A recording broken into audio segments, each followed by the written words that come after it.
Amazon's upcoming Lord of the Rings prequel is set to take place in Middle-earth's Second Age, thousands of years before the movies take place. But just what does that mean for the series? Here are a few things that fans want to see in Amazon's Lord of the Rings prequel.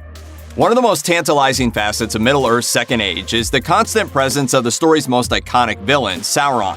Sauron is actually a corrupted Maiar, a kind of angelic spirit that existed long before the beginning of time itself. Early on in the history of Middle-earth, Sauron, then known as Mairon, was lured to the dark side by the first Dark Lord Morgoth. During Morgoth's reign on Middle-earth, Sauron acted as his chief lieutenant. At the end of the First Age, however, Morgoth was defeated and banished from the world. After this, Sauron fled and hid for several centuries. It wasn't until around 500 years later that Sauron's spirit began to stir. First, Sauron established his new stronghold on Middle-earth. By that point, there were still many nations of men far away in the east and south that had been corrupted by Morgoth back in the day. Hoping to utilize this power, Sauron chooses Mordor as his new stomping ground, and work soon began on the Dark Tower of Barad-dûr. Considering how important Mordor is to the Lord of the Rings trilogy story, it's pretty much a dead certainty that the region will make an appearance in Amazon's new series. One element of Sauron's story that's going to be fascinating to see is how he is portrayed earlier on in the Second Age. That's because Sauron wasn't always Sauron the Great and Terrible. Sure, the Dark Lord is most well known for being the terrifying specter of death and destruction that appears throughout the Hobbit and Lord of the Rings movies. But that isn't what Sauron looks like for most of the Second Age, not by a long shot. In fact, when Sauron first appears on the scene, he takes on the appearance of a beautiful elf named Annatar, the Lord of Gifts. And this isn't just a flash-in-the-pan disguise Sauron uses to trick the other elves. He actually keeps up with his Annatar masquerade for 400 years. So it's quite clear that when Sauron appears in the Amazon series, he's probably not going to look like how you'd expect him to. Okay, so this bit isn't too hard. Everyone knows what the One Ring is. It's the fancy piece of jewelry that whispers at its owners, turns them invisible, and subtly tries to corrupt them to do evil deeds. It plays a key role in The Hobbit, and it's a central focus of the entire Lord of the Rings trilogy. They are one. The ring and the Dark Lord. Frodo, you must never find it. But where did the ring come from? Well, long before the events of The Hobbit or The Lord of the Rings took place, and long before Smeagol got his hands on it, the ring was forged in Mordor by the Dark Lord Sauron. Putting a long story short, Sauron crafted the ring in order to try to gain control over the elves. And although his plan backfired, the forging of the One Ring is still a momentous event in Middle-earth history, as a massive portion of Sauron's power was poured into that little gold ring. But how is this relevant to Amazon's Lord of the Rings series? Well, guess when the One Ring was forged?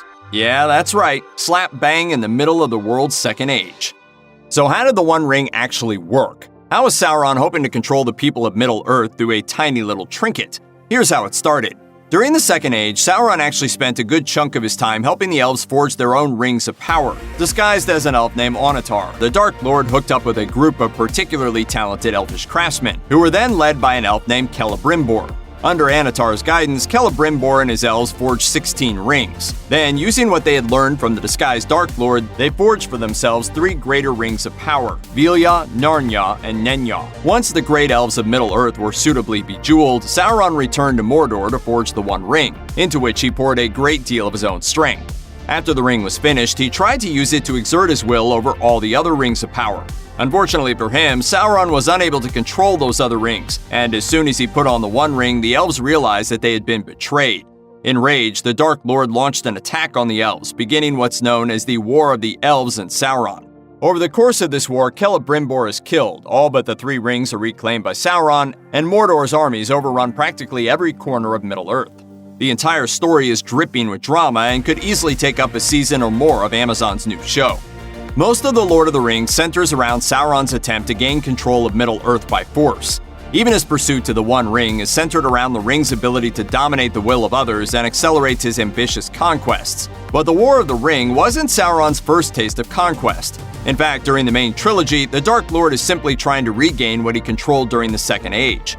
After Sauron's attempt to conquer the elves via the One Ring failed, he gathered an army of orcs, trolls, and other evil creatures and waged war against the elfish kingdoms. He mostly succeeded, too, and drove the elves back against the western coasts. Just before he gained complete victory, though, a powerful race of men known as the Númenorians showed up and saved their elfish allies from total annihilation. While he didn't quite succeed in annihilating his enemies, once the war was finished, Sauron controlled practically all of Middle-earth, as is reflected in his self-appointed title Lord of the Earth. It's at this point that he became widely known as the Dark Lord. He ruled by force and fear and dominated the realms of men that lived in the eastern and southern regions of the continent. In fact, they soon came to look at him as both a lord and a god.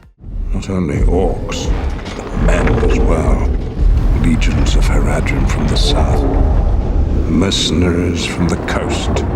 These times are known as the Black Years, and it should go without saying that they'd be a fascinating setting for a portion of the show's story.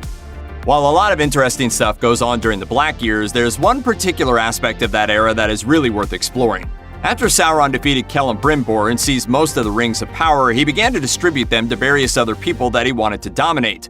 He gave some to the Dwarven lords, but they were stubborn and uncooperative to Sauron's will and simply became obsessed with their treasure hoards. But men turned out quite easy to control. Sauron gave out 9 rings to a group of men who became rich and powerful kings, warriors, and sorcerers. On top of that, they also appeared to receive the gift of unending life. Unfortunately, what didn't work on the elves worked all too easily on men. Before long, they began to feel the corrupting power of their rings and their intimate connection with the dominant One Ring. Over time, these 9 men became permanently invisible, living in a shadow realm in which only the Dark Lord could see them. Like the living dead, they persisted in an unending life in which they only existed to serve their master.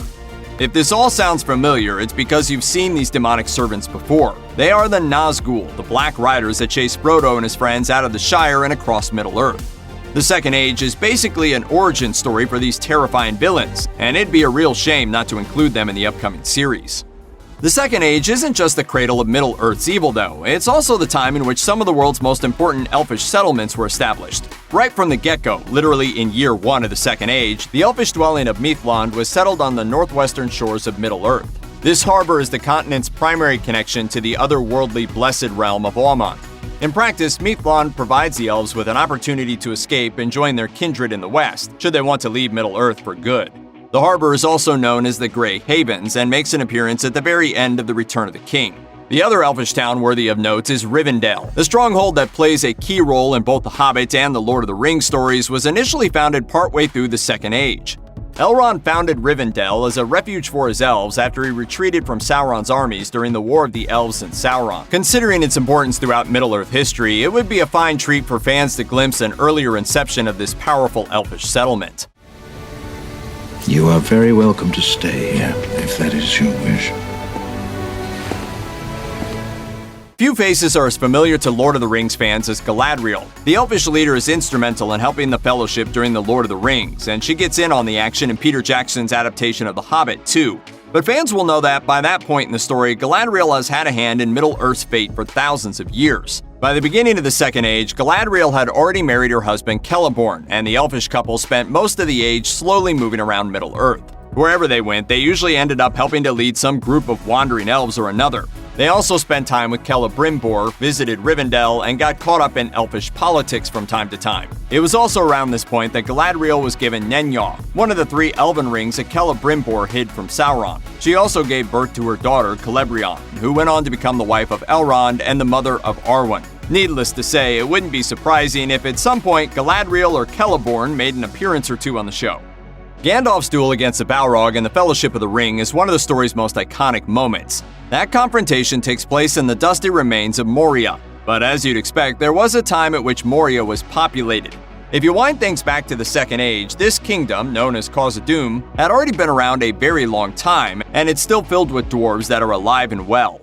Roaring fires, malt beer, red meat off the bone. And when the elves, led by Celebrimbor, settled down in the next-door region of Eregion, they struck up a harmonious friendship with their dwarven neighbors, something that's all too rare in Tolkien's mythology. Overlooking their racial prejudices, the smithcraft-focused elves of Celebrimbor and the dwarves of Khazad-dûm enjoyed a fabulous trading partnership throughout the first half of the Second Age.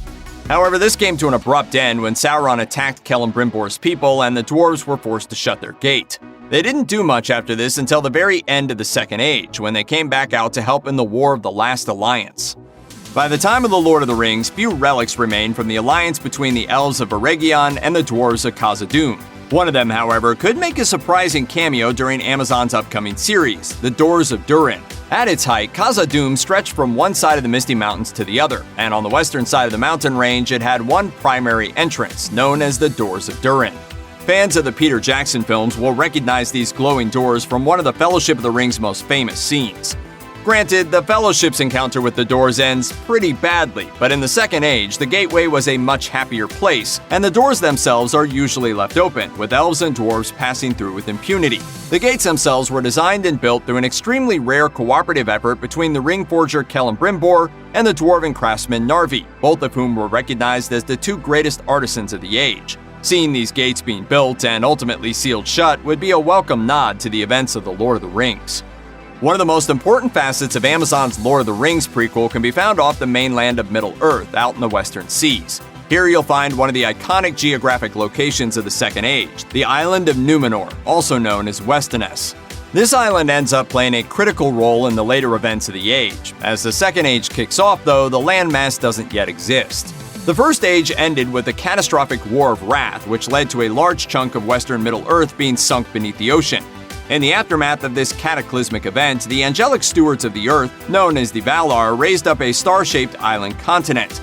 They also placed it far enough away from the shores of Middle-earth to keep its inhabitants safe from the evils of the mainland.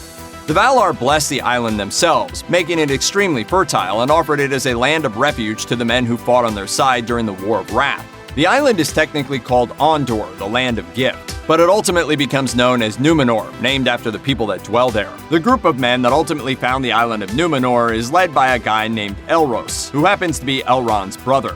Due to some complicated family history, the brothers and their children are given the option to live as either mortal men or as immortal elves. While Elrond chooses the latter, Elros becomes a mortal king, although he still goes on to live for almost 500 years. The line of kings that comes from Elros ultimately leads to none other than Aragorn himself, and it would be a cool through line to follow in the Prime series. A descendant of Númenor, blessed with long life. It was said that your race had passed into legend. There are few of us left. It was only the timely intervention of the Númenorians that put a stop to Sauron's onslaught against the elves of Middle-earth. Now on the back foot and facing defeat, the Dark Lord willingly surrendered to the Númenorian armies, who took him back to their island as a prisoner. Once Sauron arrived in Númenor, however, it didn't take long for him to begin working his charm. Over time, Sauron weaseled his way up from prisoner status to that of an advisor to the Númenorian kings, the last of whom was Ar-Pharazôn, one of the Second Age's most important players. During his time on the island, Sauron set up a cult and convinced the Númenorians to worship Morgoth as their god. Just for kicks, he also threw in a little human sacrifice too.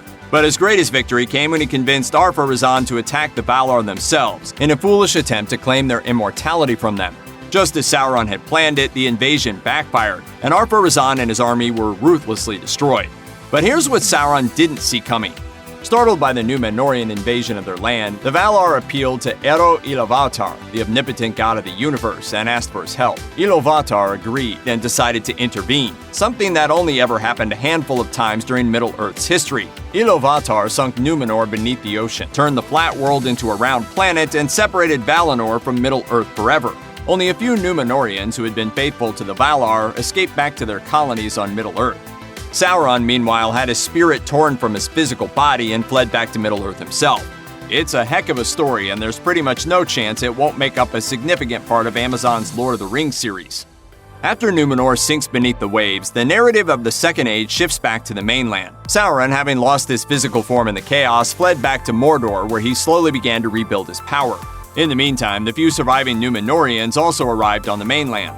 The refugees set about building a new life for themselves, and in the process, they settled two kingdoms, each of which would become vital to the fate of Middle-earth, Gondor and Arnor. It was these two nations that began to build and establish a number of landmarks that Lord of the Rings fans should recognize pretty easily. For instance, they built the Tower of Orthanc, which the wizard Saruman eventually uses as his headquarters. They also built the White City of Minas Tirith, although initially Minas Tirith is little more than a guard tower for a larger city. The capital of Gondor at this time was Osgiliath, which is the ruined city visited by Faramir and his hobbit captives at the end of the film version of The Two Towers. The Númenorian refugees also brought with them the Seeing Stones that Saruman and Denethor would use centuries later, as well as the White Tree at Minas Tirith's summit. Here's hoping Amazon Studios capitalizes on all these connections to the Peter Jackson films.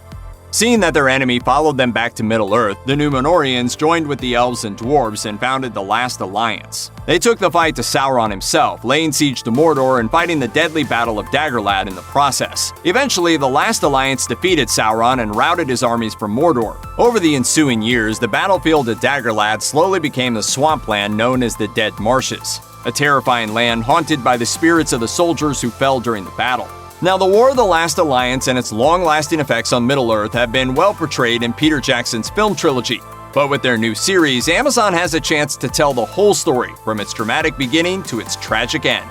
Check out one of our newest videos right here. Plus, even more Looper videos about your favorite movies are coming soon. Subscribe to our YouTube channel and hit the bell so you don't miss a single one.